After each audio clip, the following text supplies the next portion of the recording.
नमस्कार, आप देख रहे हैं राष्ट्र की बात। मैं हूं शीतल राजपूत।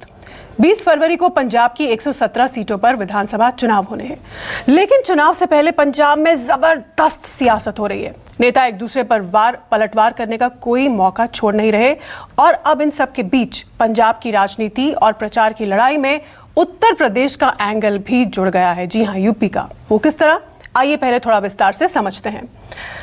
दरअसल 15 फरवरी को पंजाब के रूपनगर में कांग्रेस की रैली थी। प्रियंका गांधी और सीएम चरणजीत सिंह चन्नी मंच पर एक साथ मौजूद थे। प्रियंका ने रैली को संबोधित किया। पंजाब के लोगों, बहनों, भाइयों, जो आपके सामने है उसे ठीक से पहचानो। आप में बहुत विवेक है, समझदारी है, उस समझदारी का इस्तेमाल करो। फिर प्रियंका ने कहा, पंजाब पंजाबियों का है, पंजाब को पंजाबी चलाएंगे, अपनी सरकार बनाओ। यहां कोई नई राजनीति नहीं मिलेगी। ये बाहर से जो आते हैं आपके पंजाब में, उन्हें सिखाइए पंजाबियत क्या है। पंजाब मेरी ससुराल है, ये प्रियंका गांधी का कहना था।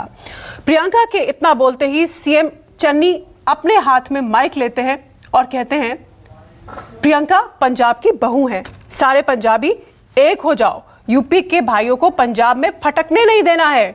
सीएम चन्नी के इतना कहते ही जो बोले सो निहाल के नारे लगे और प्रियंका हंसती रही और खुद भी नारे लगा रही थी। सुनिए। ओ भाई, पंजाबियों की रोह है प्रियंका गांधी, साडी पंजाबण है, पंजाबियों की बहू है। एक से तगड़े होके एक पासे हो जाओ पंजाबियों। ये जेड़े यूपी दे, बिहार दे, दिल्ली दे भईए आके इत्थे राज करदे ने, बड़ नहीं पंजाब में कांग्रेस और सीएम चन्नी के इस बयान के बाद बीजेपी ने पलटवार किया है। बीजेपी आईटी सेल के प्रमुख अमित मालवीय ने कांग्रेस महासचिव प्रियंका गांधी पर निशाना साधा है। उन्होंने अपने ट्विटर हैंडल पर एक ट्वीट किया, लिखा, मंच से पंजाब के मुख्यमंत्री यूपी बिहार वालों को अपमानित करते हैं और प्रियंका वाड्रा बगल में खड़े होकर हंस रही हैं, ताली बजा रही हैं। उन्होंने सवाल पूछा कि क्या ऐसे कांग्रेस यूपी और देश का विकास करेगी, लोगों को आपस में लड़ाकर। ये बीजेपी का ट्वीट। उधर सीएम चन्नी के बयान को लेकर पंजाब की सियासत पूरी तरह गर्म है। दिल्ली के मुख्यमंत्री और आम आदमी पार्टी के संयोजक अरविंद केजरीवाल ने भी सीएम चन्नी के बयान पर पलटवार करने में देरी नहीं की। केजरीवाल ने कहा कि चन्नी मुझे भी काला काला बोलते हैं, उनके इस तरह के बयान बेहद शर्मनाक हैं। केजरीवाल ने क्या कहा, ये सुनिए। बहुत शर्म की बात है कि किसी भी ये हमारा पूरा देश एक है, किसी भी व्यक्ति को, मेरे को भी वो काला काला काला कहते रहते हैं। किसी भी व्यक्ति के बारे में, किसी भी वर्ग विशेष के बारे में गलत टिप्पणी करना, हम इसकी कड़ी निंदा करते हैं। तो कल तक यूपी वालों को भैया और बाहरी बताकर आज पंजाब के सीएम चरणजीत सिंह चन्नी और कांग्रेस महासचिव प्रियंका गांधी यूपी के दौरे पर आए। रविदास जयंती का मौका था और दोनों वाराणसी में संत रविदास मंदिर पहुंचे। तो ऐसे में आज का सवाल है, पंजाब की लड़ाई भैया पर आई? पंजाब की लड़ाई अब भैया पर आ गई है और चन्नी के बयान का यूपी में अगर असर है तो कितना असर? ये आज का हमारा सवाल। और इस पर बात करने के लिए हमारे साथ खास पैनल जुड़ चुका है। हमारे साथ समीर सिंह हैं, बीजेपी के प्रवक्ता, शुचि विश्वास हमारे साथ हैं, कांग्रेस की प्रवक्ता, अतुल सक्सेना समाजवादी पार्टी के नेता, फैजान खान बीएसपी के प्रवक्ता हमारे साथ जुड़े हैं, रीना गुप्ता आम आदमी पार्टी की प्रवक्ता और वरिष्ठ पत्रकार आशुतोष हमारे साथ जुड़ गए हैं। सबसे पहले मैं शुचि विश्वास के पास चलूंगी। शुचि, ये क्या गजब कर दिया आपने? यूपी के भैया आपने, मतलब आपकी पार्टी ने, मतलब चन्नी जी ने पंजाब में, यूपी के भैया, बाहरी लोग, ये भेदभाव क्यों?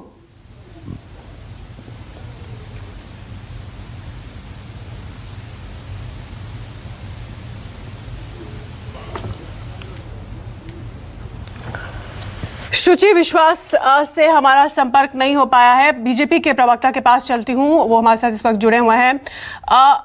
समीर जी, आपने काफी इस पर कड़ी प्रतिक्रिया दी है, आपने, मतलब आपकी पार्टी ने, कि भाई ये किस तरह की भाषा है, यूपी के भैया इस तरह से भेदभाव भरी राजनीति जो है वो पंजाब के सीएम या कांग्रेस पार्टी क्यों कर रही है?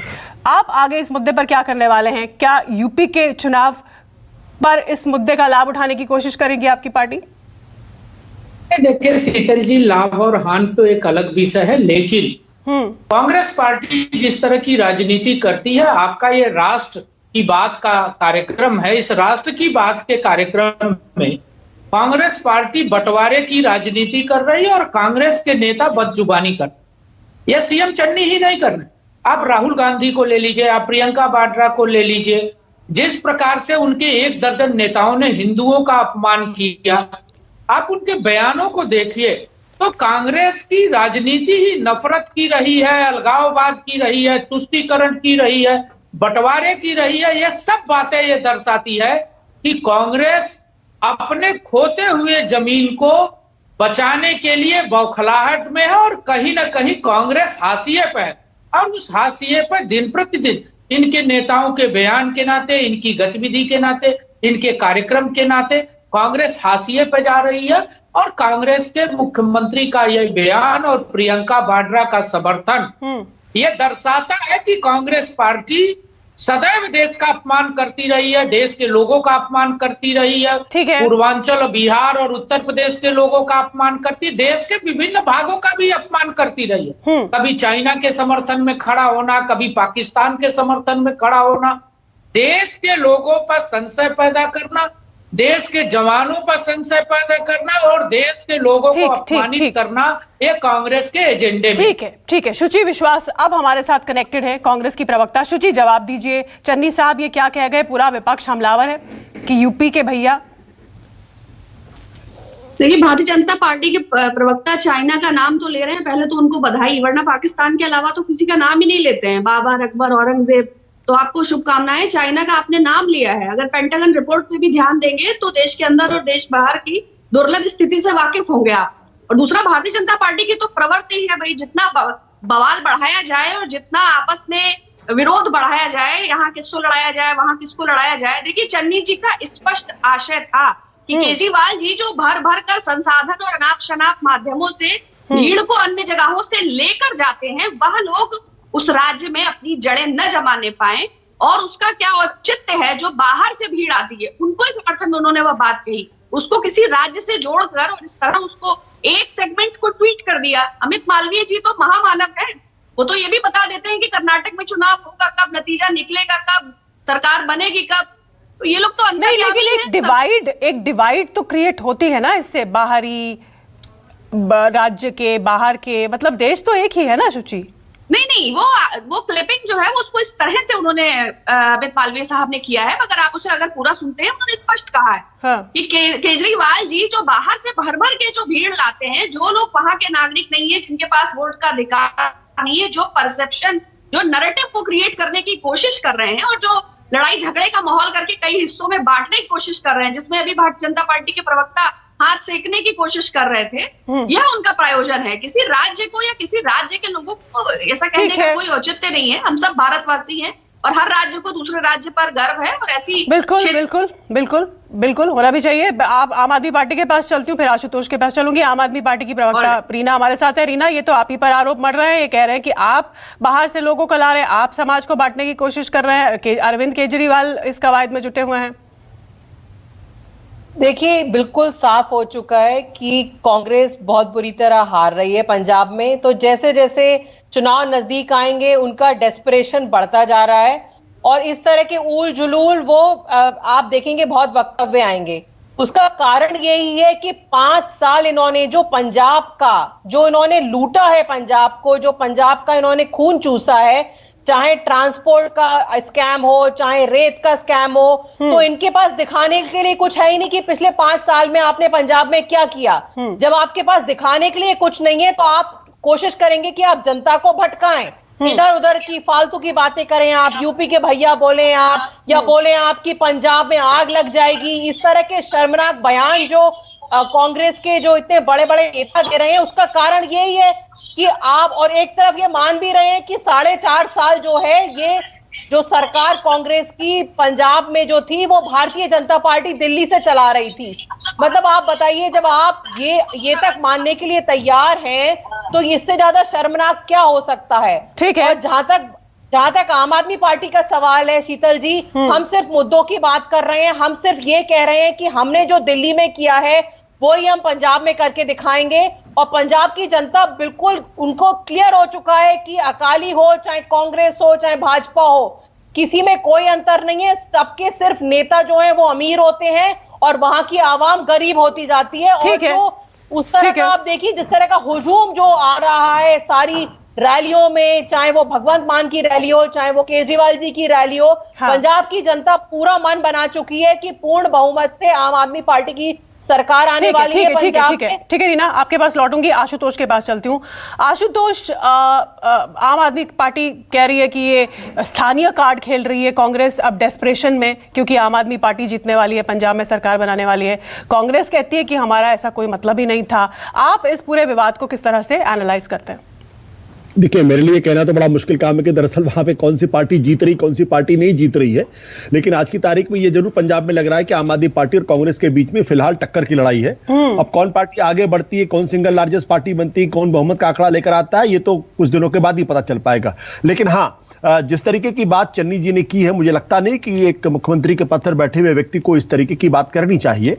अगर उनका आशय अरविंद केजरीवाल की तरफ है तो भी यह बात ठीक नहीं, क्योंकि हिंदुस्तान सबका है और हिंदुस्तान के हर कोने में हर व्यक्ति को जाके चुनाव लड़ने का भी अधिकार है और वहां पे जाके वहां पे अपनी पॉलिटिक्स करने का भी अधिकार, और आम आदमी पार्टी को पूरा अधिकार है वो पंजाब के अंदर जाए, चुनाव लड़े। लेकिन एक बात जो मेरी समझ में नहीं आती है कि भी जैसे भारतीय जनता पार्टी के प्रवक्ता हो या कांग्रेस के पार्टी के प्रवक्ता हो, मुझे तो लगता है कि जो पूरा का पूरा चुनाव इस वक्त चल रहा है वो सिर्फ बांटो और शासन करो की राजनीति पे ही चल रहा। आखिर उत्तर प्रदेश के अंदर ये क्यों कहा जाता है 80 और 20 की बात की जाती है, या जालीदार टोपी की बात क्यों कही जाती है? तो दोनों तरफ से, सब तरफ से नेताओं की एक ही कोशिश होती है कि जनता को बांटिए, और जनता को कहीं हिंदू मुसलमान के खांचे में बांटा जा रहा है, कभी वो पंजाबी और उत्तर प्रदेश के खांचे में बांटा जा रहा है, कभी वो अपर कास्ट और बैकवर्ड कास्ट के खांचे में बांटा जा रहा है, कभी किसी और खांचे में बांटा जा रहा है। ये सबसे ज्यादा चिंता का विषय होना चाहिए और नेताओं को इससे बचना चाहिए। ठीक, मैं समाजवादी पार्टी से भी इस पर रिएक्शन ले लेती हूँ, फिर बीजेपी से जवाब लूंगी। कई सारे सवाल बीजेपी से भी पूछे गए हैं। अतुल सक्सेना हमारे साथ समाजवादी पार्टी के प्रवक्ता जुड़े हुए हैं। अतुल, आप इस पूरे विवाद को कैसे देखते हैं? यूपी की बात जो की, भैया शब्द का इस्तेमाल किया, और जो स्थानीय वर्सेस बाहरी की बात हो रही है पंजाब में अब। देखिए शीतल जी, ये जो जिस बात की आप बात कर रही हैं, पहले तो देखिए उत्तर प्रदेश में कांग्रेस की जमीनी हकीकत क्या है ये आपको मालूम है, इनके संगठन के लोग भी नहीं है। परंतु इस बात में मैं ज्यादा पढ़ना नहीं चाहता, क्योंकि ये प्रियंका जी को सोचना पड़ेगा कि वो पहले बहू हमने ये सुना था कि उत्तर प्रदेश के मुरादाबाद जिले की है, अब वो जो पंजाब में चुनाव है तो उन्हें लग रहा है कि पंजाब में उनकी सरकार आ सकती है, तो वो वहां की बहू बन गई। तो बेसिकली ये जो अपॉर्चुनिस्ट लोग होते हैं इस तरीके की बात करते हैं। परंतु चन्नी जी की यदि बात करें तो उत्तर प्रदेश में चन्नी जी को चंद लोग ही जानते होंगे। हाँ। तो चन्नी जी का कोई ज्यादा यहाँ पे महत्व है नहीं उत्तर प्रदेश नहीं, पंजाब में तो इसका सियासी फायदा उठाने की कोशिश करेंगे ना, मतलब उनकी मेरे ख्याल से कोशिश तो यही है। अब देखिए जिस तरीके से पंजाब की ये बात करें तो पंजाब में फाइट किसके साथ है? चन्नी जी अभी मुख्यमंत्री नए बने, उन्होंने कितना कार्य करा, मुख्यमंत्री बनते ही जो है कितने वहां भ्रष्टाचार हुए, उन्हें देखना पड़ेगा, समझना पड़ेगा। मैं उसमें नहीं आना चाहता, क्योंकि उत्तर प्रदेश की ये जो लिंगो है, ये जो भाषा है कि यूपी के भैया को पंजाब में नहीं फटकने देना, हाँ, उसके लिए मैं आ रहा हूँ शीतल जी। उस भाषा पे मैं ये जरूर कहूंगा, देखिए भाषा तो भाजपा के लोगों की भी कम नहीं है, ये भाषा तो बहुत कम है। यदि आप योगी जी की भाषा देखें तो ठोको वाली भाषा है। और जहां तक भारी का सवाल है, स्थानीय का सवाल है, तो जब गुजरात से आकर के लोग प्रधानमंत्री बन सकते हैं, उत्तर प्रदेश के वाराणसी से चुनाव लड़ सकते हैं, हाँ। और गृह मंत्री बन सकते हैं, तो आप देखिए ये जो गुजरात के लोग आकर के पूरे हिंदुस्तान पे जो कब्जा कर रहे हैं, भारी व्यक्ति ये भी क्यों नहीं गुजरात में चले जाते हैं वापस जो है। तो बेसिकली ये इस तरीके के राजनीति में ये सब होता रहता है। जब अपने पे बात आती है तो ये किसी और भाषा का इस्तेमाल करते हैं, और जब दूसरी जगह जाते हैं तो इनकी भाषा होता रहता है। ऐसे कह के तो इसे खारिज नहीं किया जा सकता ना, ये गंभीर नहीं, मैं तो कहता हूँ नहीं होना चाहिए, मैं कहता हूँ नहीं होना चाहिए। इसलिए हमारे कभी भी आपने इस तरह से तो इसे खारिज नहीं कर सकते ना कि राजनीति में ऐसा होता रहता है। शीतल जी एक सेकंड, मेरी बात पूरी कंप्लीट पूरी कीजिए। देखिए आप जो बात कह रही हैं, मैंने कहा कि राजनीति में नहीं होना चाहिए, इसीलिए समाजवादी पार्टी के राष्ट्रीय अध्यक्ष अखिलेश यादव जी, कभी भी आपने उनके बयान में इस तरीके की जो है छोटी बातें नहीं सुनी होंगी, क्योंकि वो हमेशा जो बात करते हैं मुद्दे की बात करते हैं, विकास की बात करते हैं, डेवलपमेंट की बात करते हैं, इंफ्रास्ट्रक्चर की बात करते हैं। परंतु यहाँ इन लोगों के पास ना तो कोई विजन है, ना डेवलपमेंट की कोई परिभाषा है, ना विकास के लोग कोई बात करते हैं इस तरीके की। जब इनके पास विजन ही नहीं है तो ये क्या बात करेंगे? इसी तरीके की जरूर बातें करेंगे। शुचि, समाजवादी पार्टी का कहना है कि कोई विजन नहीं है कांग्रेस के पास, आम आदमी पार्टी कहती है कि डेस्परेशन है। आपके पास लौटूंगी, शायद आप कनेक्टेड नहीं है अभी। फैजान से इस पर रिएक्शन ले लेती हूँ। हाँ फैजान आइए। शीतल जी आप बताइए, समाजवादी पार्टी का पंजाब से क्या मतलब है? अरे यूपी से तो मतलब है ना। मैं ये साफ तौर से कहना चाहता हूँ भाई, यूपी हो या पंजाब हो, देश एक है। हर किसी का हर राज्य से मतलब है। हर किसी का इस देश के हर राज्य से मतलब है, क्योंकि देश तो एक है। तो चर्चा कर रहे हैं, यूपी की बात हो रही थी तो इसलिए समाजवादी पार्टी का पक्ष हम रख रहे थे। आप अपना पक्ष रखिए अब। ओके शीतल जी, ओके। मेरा साफ तौर से कहना है शीतल जी कि जिस तरह से कांग्रेस पार्टी का उत्तर प्रदेश में हाल है, वही हाल भारतीय जनता पार्टी का पंजाब में है। भाई जैसे कांग्रेस पार्टी ना 3 में 13 में है उत्तर प्रदेश में, वही हाल भारतीय जनता पार्टी का है पंजाब में, जहां पे उनको कोई पूछने वाला नहीं है। लेकिन बात दरअसल त्रिकोणीय लड़ाई वहां श्रोमणी अकाली दल से है, आम आदमी पार्टी से, कांग्रेस से है। लेकिन जिस तरीके से प्रियंका गांधी जी ने, अगर वो अपनी जबान से कहती तो शायद कोई और बात हो सकती थी, लेकिन उनके सामने कहा गया चन्नी साहब का। एक्चुअल में चन्नी साहब, चूंकि सही बात इन्होंने, अतुल सक्सेना जी ने कहा कि वो सिर्फ पंजाब में जाने जाते, बाहर कोई उन्हें जानता नहीं है। लेकिन प्रियंका गांधी जी की मौजूदगी वहां पे कम से कम उन्हें रोकना चाहिए था कि देश किसी कोई, जैसा भी वरिष्ठ पत्रकार हमारे, उन्होंने बहुत अच्छी बात कही जी, उन्होंने बहुत अच्छी बात कही अभी आशुतोष भाई ने, कि भाई आप किसी भी राज्य में जाकर चुनाव लड़ सकते हैं, ये तो लोकतंत्र है। ये कोई रोक तो नहीं सकता कि हम बंगाल में हैं तो सिर्फ बंगाली चुनाव लड़ेंगे, पंजाब में तो सिर्फ पंजाबी लड़ेंगे। और ये बात कहना कि यूपी वहां का कोई आके चलाना है, क्या मतलब उत्तर प्रदेश के लोगों को कहीं जाकर राजनीति करने का हक नहीं है, या राजनीतिक दल को हक नहीं है? भाई मैं तो कहता हूं, मान्यवर काशीराम जी पंजाब के रहने वाले थे और वो उत्तर प्रदेश में आए। हम उत्तर प्रदेश में 4 बार शासन बनाए। आप देख रहे, आज हम अकाली दल के साथ हमारा गठबंधन है, बहुजन समाज पार्टी का। और दिक्कत यह है चन्नी साहब के साथ कि उनके जो वोट, जिस वोट के लिए उनको बनाया गया चीफ मिनिस्टर दिखावा करने के लिए, दलित के सीएम बनाने का सिर्फ चेहरा, आप बताइए पंजाब में कितने सालों से सरकार रही है कांग्रेस की? उन्होंने कब दलित को दिया है वहां पे नेतृत्व करने के लिए? की शुचि हमारे साथ भी मैं आपसे कनेक्ट हो चुकी है। मैं शुचि सिर्फ चेहरा लिया गया है। शुचि, सबका एक मत में ये कहना है कि ये अशोभनीय बयान है, और खासतौर से क्योंकि प्रियंका गांधी वहां पर मौजूद थी, जो कि चन्नी जी अगर पंजाब के सीएम है, पंजाब में उनकी राजनीति केंद्रित है, तो प्रियंका गांधी तो पूरे देश और यूपी हर जगह उनकी राजनीतिक मौजूदगी है। तो उनकी मौजूदगी में इस तरह का बयान जो है कि भाई यूपी के भैया को पंजाब में नहीं फटकने देना, आपको नहीं लगता कि ये गलत है? आप इसको क्रिटिसाइज नहीं करेंगे? देखिए, निश्चय ही यह अशोभनीय है, किंतु यदि इसका आशय यह हो तो देखिए, 2 बहुत स्पष्ट बातें मैं क्लैरिटी से कह देती हूँ। रीना जी ने भी कन्फेस किया। देखिए ये ना बहुत आप बहुत डिप्लोमेटिक हो रही है। आशय क्या था क्या नहीं था? देखिए, कांग्रेस का परसेप्शन भारतीयता का है। हमें कास्ट पे, कम्युनिटी पे, क्रीड पर रिलीजन करने की, पॉलिटिक्स करने की कोई जरूरत नहीं है। हम कोई क्षेत्रीय दल नहीं है। तो फिर चन्नी जी को ये कहने की क्या जरूरत पड़ गई? तो फिर चन्नी जी को ये कहने की क्या जरूरत पड़ गई? वही तो मैं आपको बता रही हूँ। देखिए, अभी रीना जी ने कहा कि चाहे भगवंत मान जी की रैली हो, चाहे केजरीवाल जी की रैली हो, भर भर के लोग आ रहे हैं, हुजूम आ रहा है। तो ये जो भर भर के लोग और हुजूम लाया जा रहा है, जो वहां के निवासी भी नहीं है, उसके परिप्रेक्ष्य में ये बात कही गई। और ये उनको भी बहुत अच्छे से ज्ञात है, और बाकी जो साथी बात कर रहे हैं वह भी, बाकी कोई भी बैठा हुआ प्रबुद्ध पैनलिस्ट सभी अपने अपने दलों के सम्मानित प्रवक्ता और प्रतिनिधि हैं। आप बहुत सफाई से सफाई दे रही हैं। मैं रीना से लेकिन इस पर रिएक्शन ले लेती हूँ। रीना ये कह रही है कि इनका मतलब उन लोगों से है जिनको बसों में, ट्रकों में भर भर के आम आदमी पार्टी दिल्ली से ला रही है चुनावी सभाओं में। शीतल जी, वो वास्तविकता से भागना चाहती हैं। वो जो ग्राउंड की रियलिटी है उसको नहीं देखना चाहती हैं। दिल्ली में भी इन लोगों ने यही किया, और नतीजा ये था कि दिल्ली से ये साफ हो चुकी है कांग्रेस पार्टी, और इस बार पंजाब से भी साफ हो जाएगी। पंजाब के लोग हैं, पंजाब के लोग पंजाब भगवंत मान को और केजरीवाल जी को अपना रहे हैं। और ये पूरा वहां पे आप ग्राउंड पे जाके देखिए शीतल जी कि किस तरह से लोग वहां पे इकट्ठे हो रहे हैं। वहां के लोकल लोग, हमें दिल्ली से ले जाने की क्या जरूरत है, वहां इतना प्यार मिल रहा है। और वो यही कारण है कि कांग्रेस पार्टी ने 25 साल जो पंजाब में राज किया है और जो पंजाब की बुरी हालत करी है कांग्रेस पार्टी में, अगर इन्होंने कुछ करके दिखाया होता तो आज उनको ये यूपी के भैये और इस तरह दो बातें ये गिना देते कि हमने पिछले 5 साल में ये किया है, हमने युवाओं के लिए किया, हमने किसानों के लिए किया है, हमने गृहिणियों के लिए किया है। किसी भी एक उपलब्धि ये गिना देते तो इनको इस तरह की ओछी राजनीति का सहारा ना लेना पड़ता आज। ठीक है। बीजेपी के प्रवक्ता के पास चलती हूँ, समीर सिंह के पास। समीर जी, लोगों का ये भी कहना है कि आपका तो पंजाब में ज्यादा स्टेक नहीं है, इसलिए सबसे पहले रिएक्शन आपने दिया।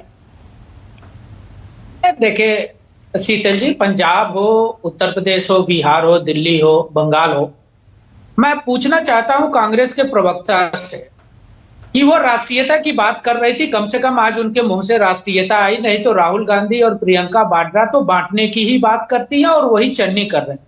84 का दंगा पंजाब की बात कर रहे हैं, 84 का दंगा ये देश भूला नहीं। जिस प्रकार से सिखों का कत्लेआम हुआ था, ये किसने किया था? कांग्रेस पार्टी के नेताओं ने किया। और अभी मैं समाजवादी पार्टी के प्रवक्ता और आशुतोष जी को सुन रहा। शीतल जी, इतना दुर्भाग्य है कि जो लोग आरोप लगाते हैं वो ये नहीं देखते कि जिन्ना की बात किसने की। भारतीय जनता पार्टी के मुख्यमंत्री योगी आदित्यनाथ जी और देश के प्रधानमंत्री माननीय मोदी जी ने कभी भी कोई भी ऐसी बात नहीं की। देश उत्तर प्रदेश के चुनाव में 80-20 की बात जो कहा योगी जी ने, उन्होंने कहा कि 80% लोग वो हैं जिनको तरक्की पसंद है, जो विकास चाहते हैं, जो डेवलपमेंट चाहते हैं। 20% वो लोग हैं जो गुंडों और माफियाओं का समर्थन करते हैं और उत्तर प्रदेश की तरक्की में बाधा पहुंचाना चाहते हैं। उन्होंने किसी जाति धर्म का नाम नहीं। लेकिन आरोप क्या लगाया जा रहा है कि साहब उन्होंने एक वर्ग को कहा। मैं पूछना चाहता हूं कि प्रधानमंत्री आवास क्या जाति के नाम पर हमने दिया क्या? हम 75 जिले को बिजली देते हैं जाति और धर्म के नाम पर देते हैं क्या? 5 एक्सप्रेसवे बनाए क्या? हमने तय किया है क्या कि उस पर एक संप्रदाय का आदमी नहीं पड़ेगा चलेगा? दिल्ली से मेरठ एक्सप्रेसवे हमने बनाया, सर्वाधिक पश्चिमी उत्तर प्रदेश की आबादी चलती है, क्या हमने रोका है क्या किसी को चलने से? आशुतोष जी, हमें लगता है कि कम से कम आपको इस तरह की भाषा का इस्तेमाल नहीं करना चाहिए, सच्चाई बयां करना चाहिए। चलिए, मैं आशुतोष से इस पर रिएक्शन ले लेती हूँ और फिर फैजान भी कुछ कहना चाह रहे हैं। आशुतोष पहले आप आइए। 30 सेकंड में अपनी बात शीतल जी पूरा कर लो। चलिए कीजिए पूरी, 20 सेकंड। रही बात आम आदमी पार्टी की बात, आम आदमी पार्टी ने तो जो किया कोरोना में वो देश के कोई भी राजनीतिक दल नहीं कर सकता। उत्तर प्रदेश और बिहार के लोगों को बिजली काट के उनको उत्तर प्रदेश की सीमा पर खड़ा कर दिया गया। अगर योगी आदित्यनाथ जी ने गरीबों को बसों से उनके घर तक न पहुंचाया होता और उनकी दवाई और उनके पहुंचाने की व्यवस्था न की होती, तो राजस्थान और दिल्ली की सरकार उत्तर प्रदेश और बिहार के लोगों के साथ जो व्यवहार किया था वो उत्तर प्रदेश और बिहार और देश भूला नहीं है। रिएक्शन आशुतोष से आपने कहा। आशुतोष आइए और फिर फैजान। शीतल जी, मुझे उम्मीद नहीं थी कि भारतीय जनता पार्टी के प्रवक्ता को मेरी बात इतनी बुरी लगेगी। खैर, वो मुझ पर ही अटैक करेंगे। देखिए, दो तीन चीजें बड़ी महत्वपूर्ण बात है। पहली बात यह है कि किस आधार पे उत्तर प्रदेश के मुख्यमंत्री जी ने तय कर लिया कि 80% लोग हैं जो मवाली और गुंडों की बात नहीं करते और 20% लोग कर लेते हैं। कोई तो उसका एक आधार होगा, कोई तो सर्वे किया होगा। हकीकत यह है कि वो सबको मालूम है कि क्यों वो 20% की बात करें, क्योंकि उत्तर प्रदेश के अंदर 20% की आबादी मुस्लिमों की आबादी, इसलिए आप उनको टारगेट करते हैं।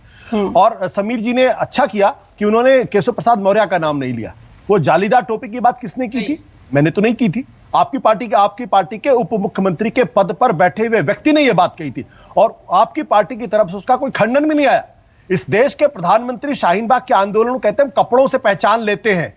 तो अब ये कौन सी भाषा है भाई? ये अगर बहुत हिंदुस्तान को जोड़ने वाली भाषा है तो मुबारक हो, मुझे इसमें कोई आपत्ति नहीं है। लेकिन थोड़ा सा भारतीय जनता पार्टी के प्रवक्ताओं को भी यह समझना चाहिए कि जालीदार टोपी की बात करने वाले लोग इस देश को बांटने की राजनीति कर रहे हैं। इस देश के एक मुस्लिम तबके को वो हाशिए पर ढकेलने की बात कर रहे हैं। ये वही पार्टी है जो 2014 में और 2019 में लोकसभा के चुनाव में एक भी मुस्लिम कैंडिडेट को टिकट नहीं देती है और उत्तर प्रदेश के 2017 में एक भी मुस्लिम कैंडिडेट को टिकट नहीं देती है। इसलिए कृपया आप मुझे ना सिखाएं कि मुझे क्या करना है, मुझे क्या नहीं करना है। मुझे आपसे नहीं सीखना समीर जी। ठीक है, समीर जी जवाब दीजिए। आप जवाब देना चाह रहे हैं? शीतल जी, मैं कहूंगा कि आशुतोष जी थोड़ा ज्ञान अपना बढ़ाइए। हमने टिकट नहीं दिया लेकिन हमने मंत्री बनाया। हमने उत्तर प्रदेश में 2017 में टिकट दिया नहीं दिया, लेकिन हमने मोहसिन खान को मंत्री बनाया। आप ये नहीं कह सकते कि हमने सरकार में प्रतिनिधित्व नहीं दिया और हमको आपसे सर्टिफिकेट की जरूरत नहीं है। आशुतोष जी, हमने देश में प्लीज इसे पर्सनल फाइट मत बनाइए। इसे पर्सनल फाइट मत बनाइए। दोनों वरिष्ठ हैं, आशुतोष भी वरिष्ठ। 30 सेकंड में मैं जवाब दे दूं। मुझे उसकी चिंता नहीं, मुझे आप इसको दोनों पर्सनलाइज कीजिए। पूरा आशुतोष जी, कभी आपने जिन्ना की तारीफ करने वालों की शिकायत की क्या चैनल पर?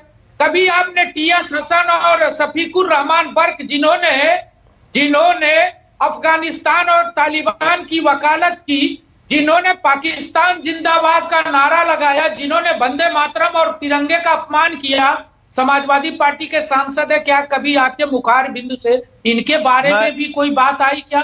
10 सेकंड। दूसरी चीज, हाँ, देखिए, चाहूंगी मैं आपके आप पास। आरोप लगा सकते हैं आशुतोष जी, आरोप लगाना है आपका काम है, लेकिन उत्तर प्रदेश सरकार और देश की सरकार की योजनाएं हिंदू के लिए भी है, मुसलमान के लिए भी है। हम धर्म के आधार पर योजना नहीं बनाते। ठीक, इस देश के संसाधन पर मुसलमानों का हक है। इस देश के कांग्रेस के प्रधानमंत्री ने कहा था, मोदी जी ने कभी नहीं कहा। ठीक है, आपको तारीफ करनी चाहिए मोदी जी को, कटघरे में। ठीक है, आशुतोष को जवाब दे दीजिए, फिर फैजान आपके पास आती हूँ। आशुतोष।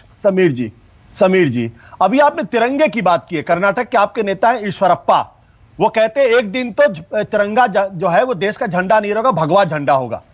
तो तिरंगे की बात आप मत करें तो बेहतर होगा, क्योंकि जब तिरंगा इस देश के अंदर, जब तिरंगे को तिरंगा माना गया तो उस वक्त आपकी पार्टी और आरएसएस ने यह कहा था कि तिरंगा देश के लिए अपशकुन है, क्योंकि और ये कभी भी हिंदू समाज कभी स्वीकार नहीं करेगा। तो आप लोग तिरंगे की बात ना करें तो अच्छा है। और आपके आरएसएस के हेडक्वार्टर में तिरंगा 2002 में फहराया गया था। मान ली, सुनिए, मैंने आपको डिस्टर्ब नहीं किया, मैंने आपको डिस्टर्ब नहीं किया समीर जी, मैंने आपको डिस्टर्ब नहीं किया, आपको मैंने डिस्टर्ब नहीं किया, आपको मैंने डिस्टर्ब नहीं किया।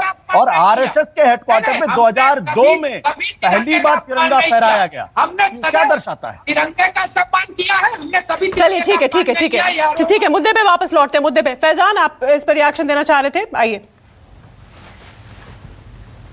देखिए, मैं रिएक्शन ये आशुतोष भाई की बात को बढ़ाते हुए करना चाहता हूं। शीतल जी, आपने मुझे मौका नहीं दिया। ये वही सफाई दे रहे हैं भाजपा के लोग जो 80-20 को सफाई दे रहे हैं, जैसे अभी कांग्रेस की प्रवक्ता दे रही थी और आप भी समझ रही थी कि वो क्या बोलना चाह रही हैं। वो सफाई पे सफाई जो दे रही थी वही भारतीय जनता पार्टी कह रही है। और दूसरी बात मैं इसमें जोड़ दूं, जो 80-20 की बात ये कह रहे हैं और जिन्ना की बात कह रहे हैं, अगर आप लोगों का चुनाव विकास और महंगाई पे हो जाए तो 0 सीट पाएंगे पूरे हिंदुस्तान में। लेकिन आप लोगों का पेट ही नहीं भरेगा अगर आप लोग तुष्टिकरण जातिकरण ना करेंगे। और आप जो ने आपने ये बात कही कि हमने क्या सरकार चलाई तो हमने क्या मेरठ से बात चलाई, बिजली दी तो मुसलमानों की नहीं दी। क्या आप बीजेपी में इतनी हिम्मत है क्या, या वो आरएसएस का क्वार्टर से थोड़ी चल रहा है, सरकार चला रहे हैं आप। मुसलमानों का भी उतना हक है जितना सबका हक है। तो आप में इतनी हिम्मत थोड़ी है कि बिजली सबको देंगे, मुसलमानों के घर में नहीं देंगे। हाँ, आपके हक में है कि आप टिकट नहीं देंगे, आपके विचारधारा में है कि मुस्लिम के साथ सौतेला व्यवहार करेंगे, वो आप करके दिखाते हैं। आप एक भी टिकट नहीं देते हैं, ये साफ तौर से देखते हैं हम। और हमें आपसे टिकट भी नहीं चाहिए, हमें आपसे टिकट नहीं चाहिए। भारतीय जनता पार्टी बेचा नहीं है, नीलाम नहीं। फिर देखिए, बात रोकिए, टोकिए मत। फैजान खान 8 करोड़ में गुजरात में टिकट बेचा है आपने।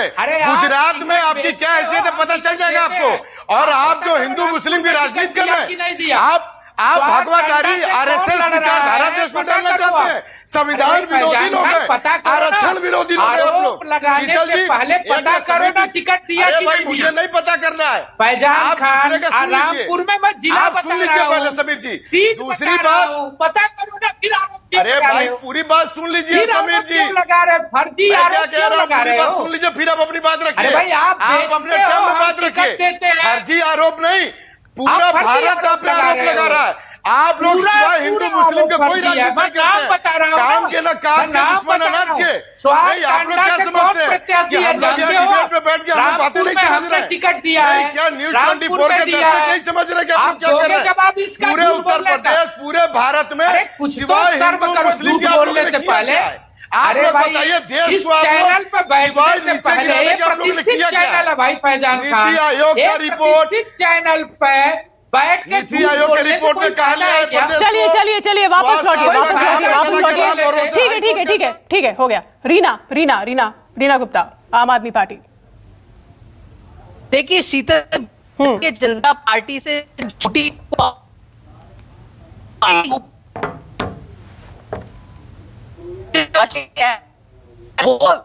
वो पूरा देश का भी बोलने का, लेकिन इनका आप देखिए, ये फिर भी ये टीवी चैनल पे आके एकदम सफेद झूठ बोलने में इनसे ज्यादा कोई माहिर नहीं है, पहली बात। दूसरी बात, ये जो बोलते रहते हैं डबल इंजन की सरकार, डबल इंजन की सरकार, ये डबल इंजन ने जो पूरा भट्टा बैठाया है, चाहे वो उत्तर प्रदेश हो या कोई भी दूसरा प्रदेश हो, इनके पास दिखाने के लिए कुछ नहीं है। यही कारण है कि एंड में, जैसे बीएसपी के प्रवक्ता बोल रहे थे, एंड में कुछ नहीं बचता इनके पास। वो ही घिसा पिटा हिंदू मुसलमान का जो ये कराना चाहते हैं, वही इनके पास सिर्फ बचता है, क्योंकि किया ही नहीं है कुछ किया हो आपने 15 लाख रुपए आ जाएंगे, 30 करोड़ लोगों को नौकरियां मिल जाएंगी, वो सब एक जुमला ही रह गया ना। तो जुमले ही करते रहे 5 साल। यही कारण है कि अब इनको एंड में जाके वही हिंदू मुसलमान का जो इनको पोलराइजेशन करने का विकल्प बचता ही नहीं है, और ये सोचते हैं कि उसी में शायद हो सकता है हमारी सीटें निकल आएंगी। ये आरोप हमेशा लगता है। समीर, आपकी पार्टी पर आप इस पर जवाब दीजिए, देंगे?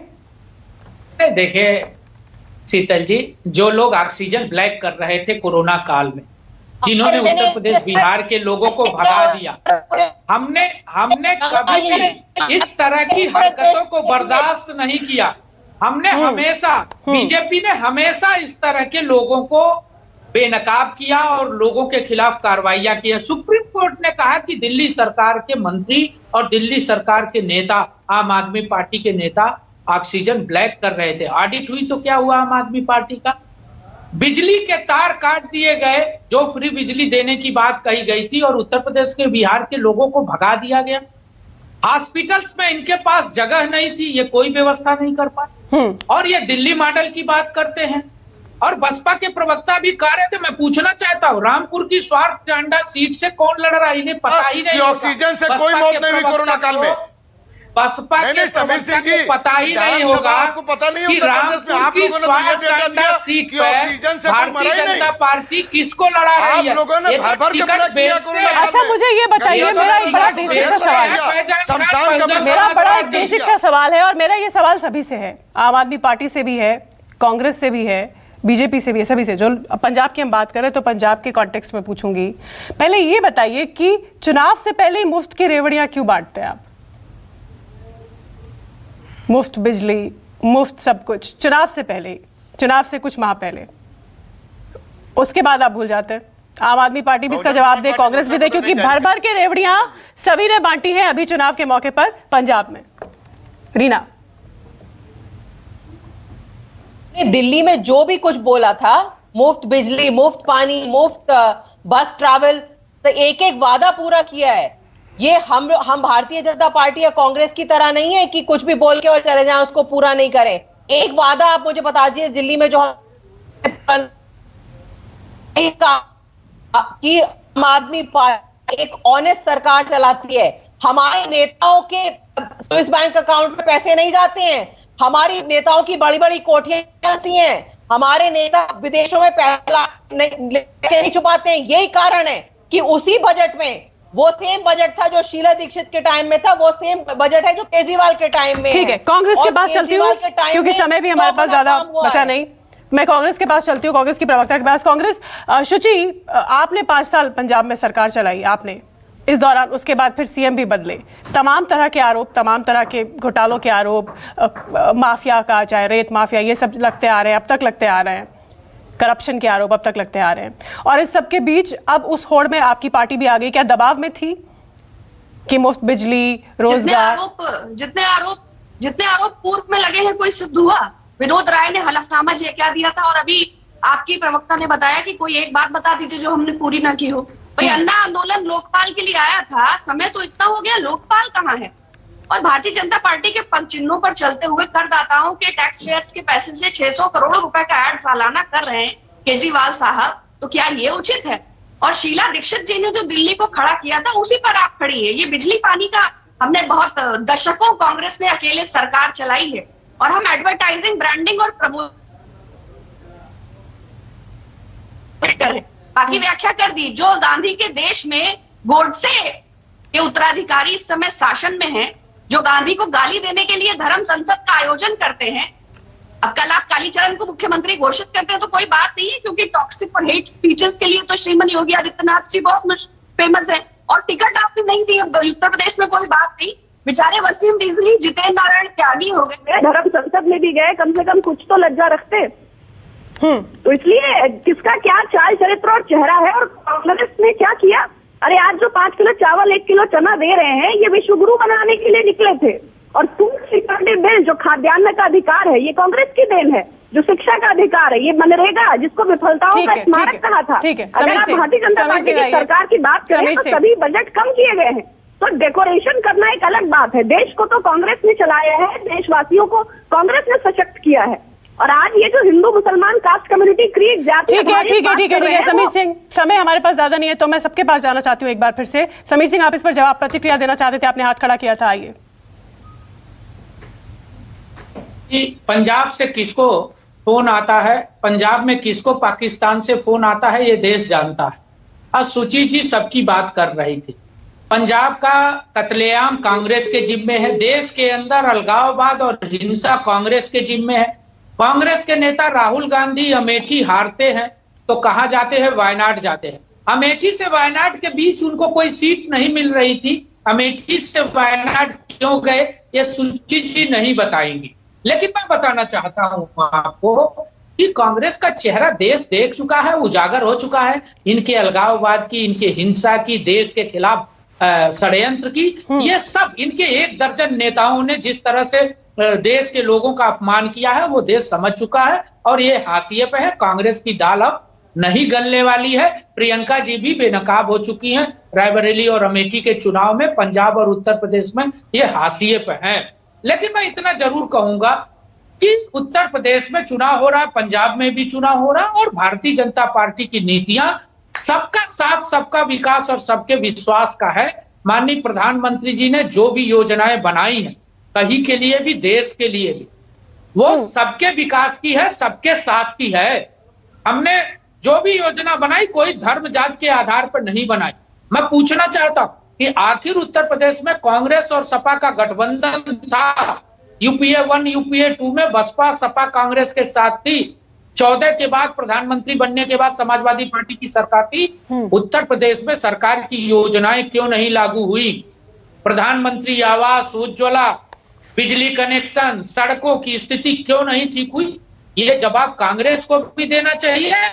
और कांग्रेस नेताओं का हाथ साइकिल के साथ था 17 में।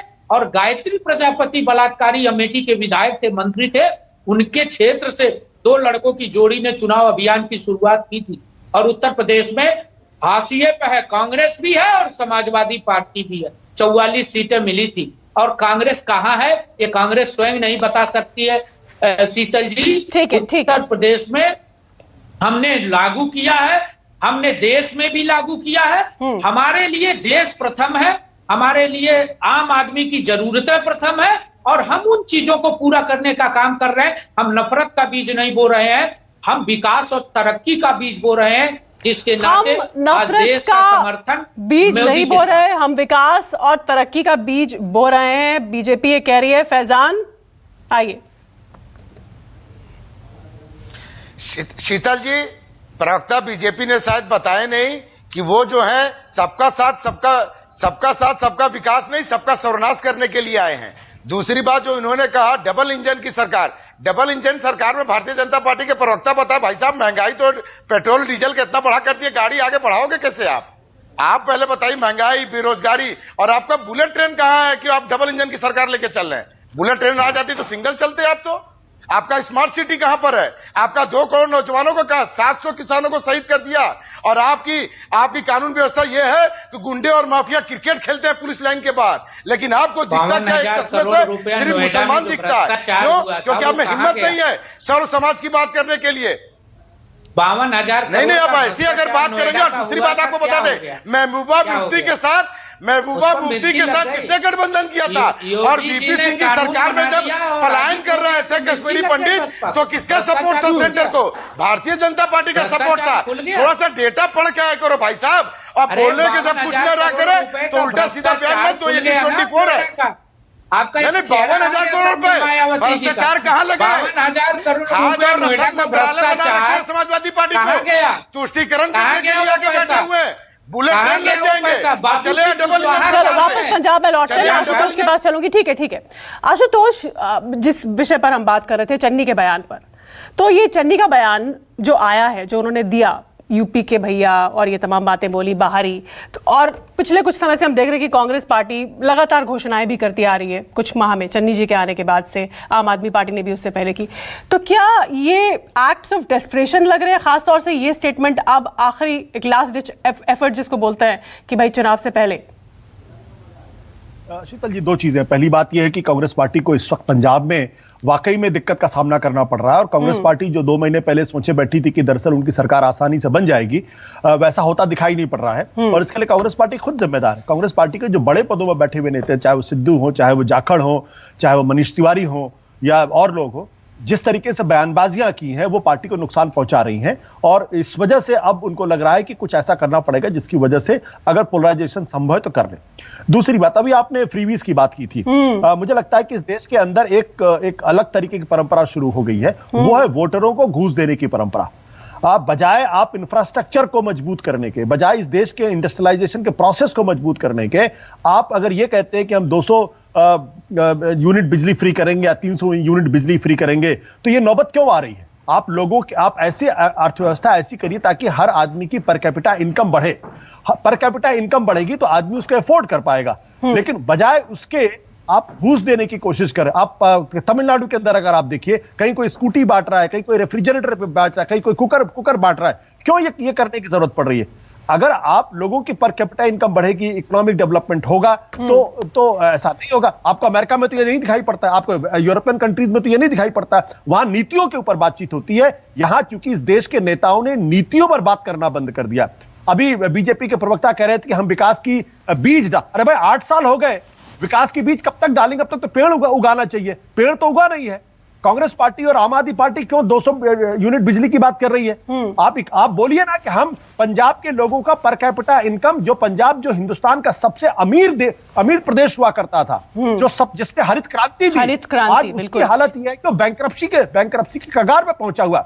तो उसके लिए कौन जिम्मेदार है? उसके लिए वहां पे अकाली दल की सरकार भी जिम्मेदार है, जिसमें भारतीय जनता पार्टी शामिल थी, उसमें वहां कांग्रेस पार्टी भी जिम्मेदार है। और अब वही हालत आप फिर करना चाहते हैं, तो ये राजनीति कब तक चलेगी? ठीक है। दो बातें आशुतोष ने कही। एक, सबसे पहले तो मैं कांग्रेस से रिएक्शन लूंगी कि बैंक्रप्सी यानी कंगाली की कगार पर पंजाब, पिछले 5 साल में आपकी सरकार है, ये कह के आप पल्ला नहीं झाड़ सकते कि हमने सीएम बदल दिया, कैप्टन अमरिंदर वो बीजेपी के रिमोट कंट्रोल्ड सीएम, ये आरोप अब कांग्रेस पार्टी के लोग लगा रहे हैं। पिछले 4 साल तक तो कांग्रेस ने कुछ नहीं कहा।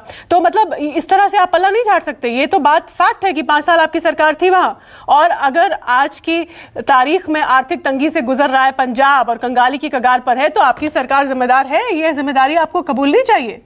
शुचि, देखिए, आरोप और प्रत्यारोप लगाना बहुत आसान है, लेकिन अगर जनता ने हमें स्वीकार नहीं किया तो हम सत्ता में कैसे हैं? और अगर जनता रिजेक्ट करेगी तो इस पे जनता के अस्वीकार करने का सवाल ही नहीं है। जनता स्वीकार या अस्वीकार तो अभी 10 मार्च को पता चलेगा।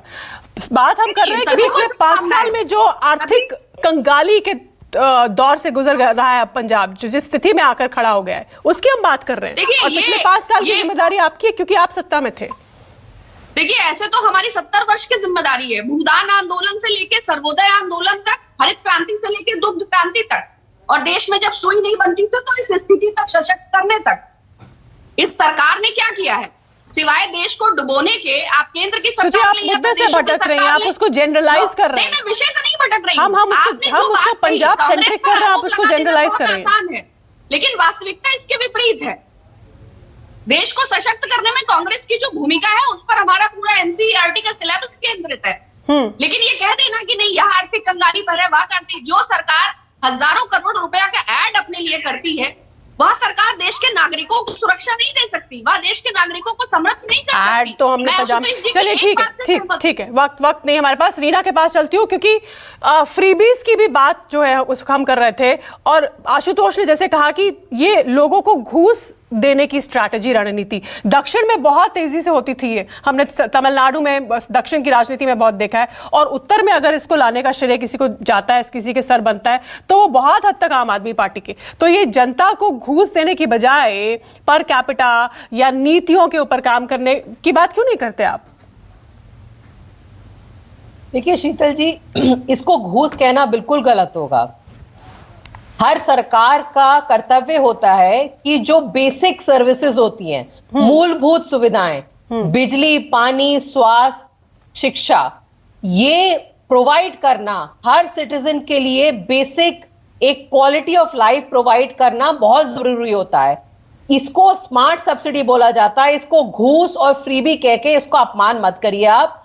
और आप देखिए जितनी भी डेवलप्ड कंट्रीज हैं, चाहे आप नॉर्वे ले लीजिए, चाहे स्वीडन ले लीजिए, इस तरह की सोशल सिक्योरिटी सर्विसेज सारी जो सबसे डेवलप्ड कंट्रीज मानी जाती हैं पूरे विश्व की, उनमें सरकार प्रोवाइड करती है। लेकिन अगर आप रीना वो डेवलप्ड कंट्रीज हैं, वो डेवलप्ड कंट्रीज हैं, हम अभी डेवलपिंग हैं।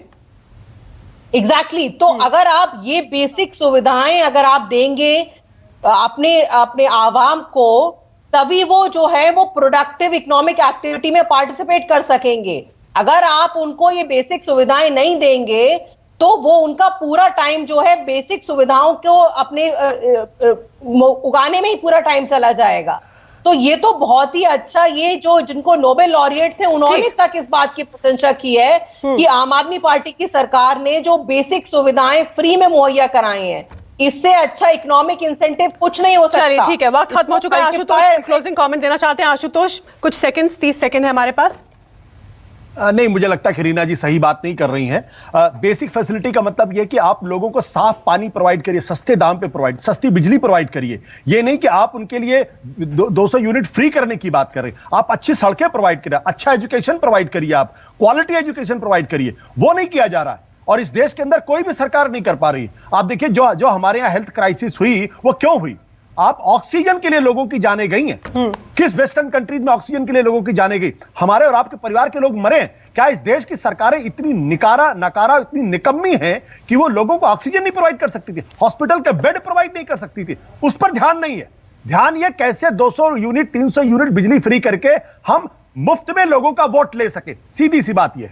बिल्कुल, और उस पर भी ज्यादा खराब स्थिति तब जब आप राज्य स्पेसिफिक बातें करने लगे, जब आप बाहरी और घर की बात करने लगे। ये बिल्कुल भी नाकाबिले बर्दाश्त है। आज की डिबेट आपको कैसी लगी? अपनी राय हमें जरूर ट्वीट कीजिए और हमारे सभी मेहमानों का हमारे साथ जुड़ने के लिए बहुत बहुत धन्यवाद। एक छोटा सा ब्रेक, देखते रहिए न्यूज़ 24। राष्ट्र की बात प्रेजेंटेड